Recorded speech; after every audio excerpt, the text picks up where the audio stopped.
வீடை பற்றி எடுக்கிறோம். 4ஆம் வீடு வீடு அப்படிங்கிறது ஒரு சுகஸ்தானம். வீடு 4ஆம் வீடு என்பது ஒரு வீடு வந்து ஒரு சுகஸ்தானம். எல்லாருக்கும் வீடு கிடைக்குமா? எப்படி வீடு கிடைக்கும்? எந்த மாதிரி வீடு கிடைக்கும் அப்படிங்கிறத பற்றி நம்ம ஜோதிடம் தெரிஞ்சுக்கலாம். எழுதிக்குங்க. அப்போ முதலில் நமக்கு லக்னம். நமக்கு லக்னம் ரொம்ப இம்பார்ட்டன்ட். லக்னம் தான் ஜாதகர். அப்போ லக்னத்திலிருந்து 4ஆம் வீடு என்பது வீட்டையும் குறிக்கும், வண்டியும் குறிக்கும், நிம்மதியும் குறிக்கும். ஏற்கனவே 4ஆம் பாவத்துக்கு நான் வகுப்பு எடுத்திருக்கிறேன். அப்போ 4ஆம் வீடு தான் சொத்துக்களை சொல்லும். 4ஆம் வீடு தான் சொத்துக்களை சொல்லும். 4ஆம் வீடு தான் ஒரு மனிதனுக்கு வளர்ச்சியை கொடுக்கும். 4ஆம் இடம் ஒன்றுதான் ஒரு மனிதனுக்கு வளர்ச்சியை கொடுக்கும். 4ஆம் இடம் ஒன்றுதான் ஒருவனுக்கு தன்னிறைவை தரும். 4ஆம் இடம் ஒன்றுதான் ஒருவனுக்கு லாபத்தை கொடுக்கும். 4ஆம் இடம் ஒன்றுதான் ஒருத்தனுக்கு சந்தோஷத்தை தரும். 4ஆம் இடம் ஒன்றுதான் ஒருவனுக்கு டெவலப்மெண்ட்டை கொடுக்கும். டெவலப்மெண்ட் அப்படின்னா 4th ஹவுஸ் நல்ல டெவலப்மெண்ட்டை கொடுக்கும். அப்போ 4ஆம் இடம் என்பது அதற்குள்ளர குரு இருக்கிறார், சந்திரன் இருக்கிறார், அங்கே சனியின் இருக்கிறார், அங்கே எடுத்துக்கொண்டால் புதனும் இருக்கிறார். அப்போ இந்த 4ஆம் இடம் என்பது காலபுருஷத்துக்கு இவ்வளோ விஷயத்தை கொடுக்குது. சரி, இப்போ அப்போ 4ஆம் அதிபதி நோட் பண்ணிக்கோங்க. 4ஆம் அதிபதி 5ஆம் வீட்டிலோ 9ஆம் வீட்டிலோ 11ஆம் வீட்டிலோ இருந்தால் எப்படி இருக்கும்? நீங்கள் சொத்து வாங்கினதுக்கப்புறம் வளர்ச்சி. ஒருத்தர் வீடு வாங்கினதுக்கப்புறம் வளர்ச்சி இல்லை, சொத்து வாங்கினதுக்கப்புறம் ரொம்ப சிரமம் அப்படின்னு சொல்கிறாங்க. அப்போ அவங்களுக்கு நம்ம என்ன சொல்லணும்? ஜாதகத்தை பார்த்தோடனே, கடத்தை பார்த்தோடனே, இந்த மாதிரி 4ஆம் அதிபதி 5ல் போய் தொடர்பு இருக்குது, 9ல் இருக்கிறாரு, 11ல் இருக்கிறாரு, 5 9 கூட சேர்ந்து 4ல் இருக்கிறார், இப்படின்னு நம்ம எடுத்துக்கொண்டால் அதெல்லாம் வளர்ச்சியை குறிக்கக்கூடியது. நம்ம நோட் பண்ணிக்கணும். அடுத்து பாருங்க, ஒரு ஜாதகத்தில் இந்த அமைப்பு இருந்தாலே அவங்க ஒரு சொத்து வாங்கிடுவாங்க. இன்னொரு கூட நம்ம விஷயம் சொல்லலாம். அவங்கள்ட்ட நிறைய பணம் இருக்குது, ஆனால் அவங்க வாங்கலை. ஆனால் நான் எனக்கு ஒன்றும் பெரிய வளர்ச்சி இல்லைங்க அப்படின்னு சொன்னால் நம்ம ஜோசியர்கள் என்ன சொல்லணும்? ஐயா ஐயா, உங்கள் அமைப்பு பிரகாரம் ஒரு சொத்தை வாங்கினதுக்கு அப்புறம் தான் உங்களுக்கு வளர்ச்சி. அதனால் நீங்கள் ஒரு சின்ன சொத்தை வாங்க, அப்புறம் பாருங்கள் எப்படி வளருங்க. என்னங்க சொல்கிறேன்? நான் சொல்கிறேங்க, உங்களுக்கு வேணாட்டி அந்த சொத்தை எனக்கு எழுதி கொடுத்துருங்க அப்படின்னு சொன்னீங்கன்னா கண்டிப்பாக சொத்து வாங்கினதுக்கப்புறம் மேலே கிடுகிடுன்னு வந்துடுவான், ஒரு பீக்கில் வந்துடுவான். இதெல்லாம் நம்ம அவங்களுக்கு ஒரு ஜாதகத்தை பார்த்துட்டு அவங்களுக்கு இத்தகைய விஷயங்களை எல்லாம் நாம் கொடுக்கணும், சொல்லணும், தூண்டணும், அவங்கள உயர்த்தணும். நாம் நம்பிக்கையோடு சொல்லும்போது அப்படியா நீங்கள் சொன்னால் கரெக்டாக தான் இருக்கும் அப்படின்னு ஒரு முடிவுக்கு வருவான். சரி, இப்போ வீடு கட்டினதுக்கப்புறம் தான் வளர்ச்சி அப்படின்னு சொல்லியாச்சு. அதே போல் 4ஆம் அதிபதி 10ல் இருக்காருன்னு வச்சுக்கோங்க. 4ஆம் அதிபதி 10ல் இருக்காருன்னு வச்சுக்கோங்க. அப்போ இப்போ ஒவ்வொன்றா 12 லக்கணத்துக்கும் நம்ம பார்த்துக்கிட்டே வாரோம். 4ஆம் அதிபதியை பற்றியே பார்த்துக்கிட்டே வாரோம். அப்போ 4ஆம் அதிபதி 10ல் இருந்தால், 10னா ஒரு கர்மா. வீடு கட்டிக்கிட்டு இருக்கும்போது ஒரு கர்மாவை செஞ்சுருவான். இல்லைன்னா ஒரு கர்மா முடிஞ்சதுக்கப்புறம் வீடு கட்ட ஆரம்பித்தானா கிடுகிடுன்னு ஆரம்பிச்சிடும். சில பேர் எங்கள் வீடு கட்ட ஆரம்பித்தேங்க, சொந்தக்காரை வச்சு செத்து போயிட்டாங்க அப்படின்னு சொல்லுவாங்க. அப்போ 4ஆம் அதிபதி 10ல் இருந்தால், 10 என்பது கர்மா. அப்போ என்ன ஆகும்? வீடு கட்டிக்கிட்டு இருக்கும்போது சொந்தக்காரை வச்சு செத்து போனான், அப்போ அவசியம் போயிட்டு வரணும். அந்த கர்மாவுக்கு போயிட்டு வரணும். நீங்கள் நல்லா கவனிங்க. வாழ்க்கையில் இறப்பு செய்தி கேட்டால் போக வேண்டும் என்றால் மட்டும்தான், உங்கள் வாழ்வில் வளர்ச்சியை பெற வேண்டும் என்று விரும்பினால் மட்டும்தான் கர்மா உங்களை வந்து காதில் விழ வைக்கும். எனது அருமை சகோதர சகோதரிகளே, ஜோதிட அன்பர்களே, ஜோதிட ஆசிரியர்களே, மூத்தோர்களே, முன்னோர்களே, இதெல்லாம் இறைவன் கொடுக்கின்ற வெகுமதி. உங்கள் காதில் இத்தகைய செய்தி வர வேண்டும். உங்கள் வீட்டில் ஒரு செய்தி வருகிறது, நீங்கள் இதை அட்டன் பண்ணால் உங்களுடைய கர்மா குறையும். கர்மத்தை கர்மத்தால் தான் அறுக்க முடியும். கர்மத்தை கர்மத்தால் தான் நீங்கள் தீர்த்து கொள்ள முடியும். உங்கள் வாழ்வில் வசதி. அதுபோல் ஒரு வீட்டுக்கு கர்மாதிகாடு வந்துருச்சுன்னா அந்த வீட்டினுடைய பாவ சாபம் நோகம் எல்லாம் தீர்ந்துருச்சு. அந்த குடும்பத்தோடு போய் மயான கரையில் உட்கார்ந்தால் போதும், மாந்தி தோஷம் போகும். பிரேதத்தோடு போய் அங்கே எரித்து முடித்து அங்கேயே குளித்து விட்டு வருகின்றவனுக்கு மாந்தி வேலை செய்யாது. எவன் ஒருவன் மயானத்தில் போய் தனியாக இருக்கிறானா, அந்த பிணத்திற்கு வாக்கரிசி கொடுக்கிறானா, அவனுக்கு மாந்தி வேலை செய்யாது. அவனுக்கு அந்த எரியூட்டுக்கு செய்கிறவனுக்கு பணத்தையும் காசையும் கொஞ்சம் அள்ளி கொடுத்தால் போதும், சாப்பாடு வாங்கி கொடுத்தா போதும், மாந்தி வேலை செய்யாது. மாந்தி என்பது 10ஆம் இடத்தோடு மறைமுகமாக ஒரு கண்டினியூட்டி. அது உங்கள் வம்சத்தில் எவரேனும் பிறப்பு இறப்புகள் தீட்டுக்கள் இருந்தால், பிறப்பு இறப்பு தீட்டுக்களோடு வீடுகளோடு தொடர்பு இருந்தால், வீட்டில் இறந்தவனை சுடு காட்டில் கொண்டு போக வேண்டும். அப்போ கர்மா வரும். அப்போ அதெல்லாம் மயானம் என்பது தான் மகரத்தை குறிக்கக்கூடியது. இதை நீங்கள் நிறைய பேர்கள் தெரிந்து கொள்ளவில்லை. 8 என்பது மார்ச்சரி, விருச்சிகம் என்பது மார்ச்சரி, 10 என்பது சுடுகாடு, பிணவரை. அந்த இடத்திற்கு போனால் தொழில் ஆக்டிவேட் ஆகும். நன்றி. அடுத்து பாருங்க. அப்ப 10 என்பது கர்மஸ்தானம். நீங்க வீடு கட்ட ஆரம்பிச்சா யாருக்காவது கர்மம் செய்யுங்க, அப்புறம் வீடு கட்டுவீங்க. எப்படி? அப்ப கர்மம் செய்யற அளவுக்கு ஒரு கசப்பை கொடுத்து விட்டு தான் போகும். எங்க வீடு கட்ட ஆரம்பிச்சுக்கிட்டு இருந்தேன், எங்க மாமியார் இறந்து போயிட்டாங்க, ஆஸ்பத்திரியில் சேர்த்து அவளுக்கு வேற 2 லட்சம் 3 லட்சம் ஆச்சு அப்படின்னா அந்த வீட்டில் நிம்மதியா வாழ போறீங்கன்னு அர்த்தம். அந்த வீட்டில் நிம்மதியா வாழ போறீங்கன்னு அர்த்தம். சரி, 4ஆம் அதிபதி லக்னத்திலே இருக்காருன்னு வச்சுக்கோங்க. உங்களுக்கு பிடிச்ச மாதிரி லக்னம்னா நமக்கு விருப்பங்கள், எண்ணங்கள், நமக்கு பிடிச்ச மாதிரி வீடு கட்டுவோம். எப்படி? 4ஆம் அதிபதி லக்னத்தில் இருந்தா என்ன மணிகண்டனைய சர்த்தானா? இப்ப 4ஆம் அதிபதி அப்ப பார்த்து பார்த்து ரசிச்சு ரசிச்சு கட்டுவான். அங்க நின்று பார்ப்பேன், இங்கிட்டு கொடையை பிடிச்சிக்கிட்டு பார்ப்பான், 4 வீட பார்ப்பான். 4ஆம் இடம்னா 4, அப்ப 4 திசையில பார்ப்பான். புரியுதுங்களா?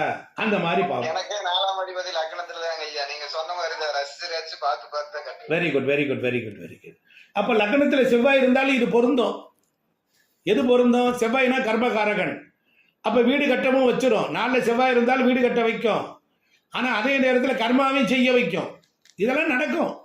இதெல்லாம் கிரகம் அற்புதம், நவக்கிரகங்கள் அற்புதம். அப்ப லக்னத்தில் சந்திரன் இருந்தாலும் பொருந்தும். ஏன்னா காலச்சக்கரத்துக்கு 4 கூடியவன் சந்திரன், அவன் கடகராசி.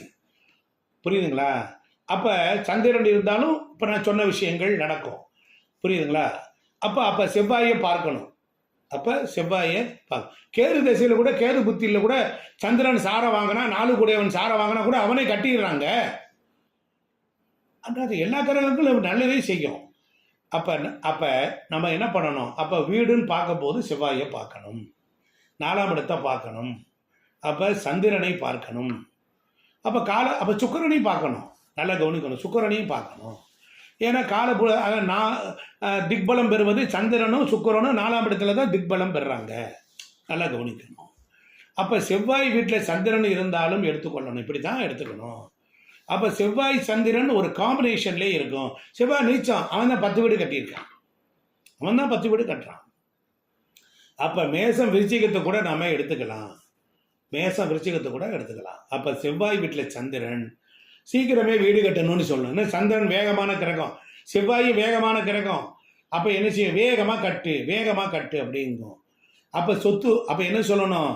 செவ்வாய் வீட்டில் சந்திரன் சீக்கிரம் வீடு கட்டணும், சீக்கிரம் சொத்து வாங்கணும் அப்படிங்கிற ஆசை நிறைய இருக்கும். அந்த ஆசை நிறைய இருக்கணுங்கும் போது அந்த ராகுவோட தொடர்பு வரும்போது அது நடக்கும். ராகு தொடர்பு இல்லாமல் எந்த ஆசையும் நிறைவேறாது. நீங்க அதையும் நீங்க பார்த்துக்கணும். அப்ப அது நிறைவேறுமா என்பதை எப்படி பார்க்கணும்? அப்ப வேகமா வீடு கட்டணும், வேகமா சொத்து வாங்கணுங்கிறத யார் பார்க்கணும்? இந்த 5, 9, 11 கூடியவர்.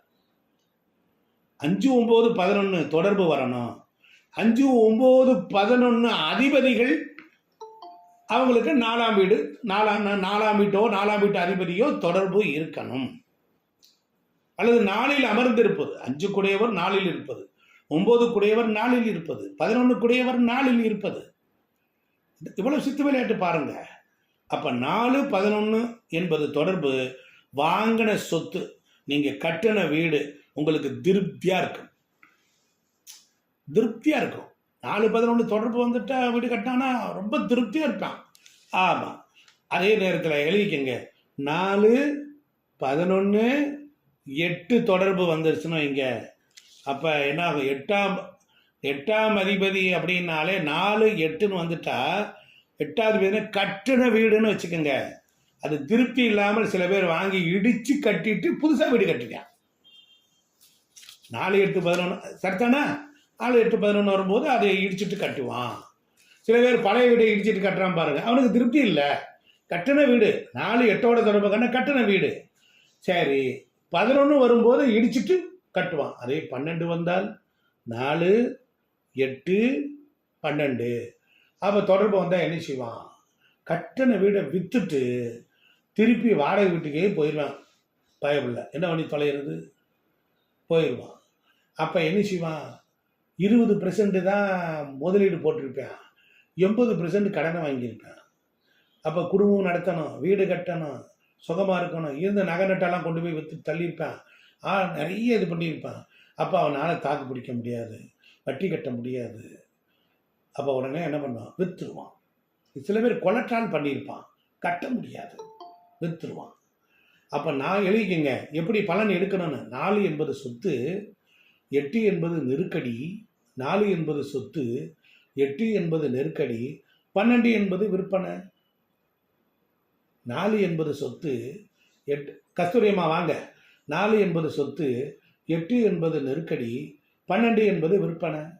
அப்போ 4, 8, 12 காம்பினேஷனில் இருந்தாலும் சொத்தை வாங்கி கடனுக்காக இல்லை ரொம்ப நெருக்கடியில் பண்ணி கொலட்ரால் பண்ணி என்னால் கட்டவே முடியல வித்துட்டேன்னு சொல்லுவாங்க.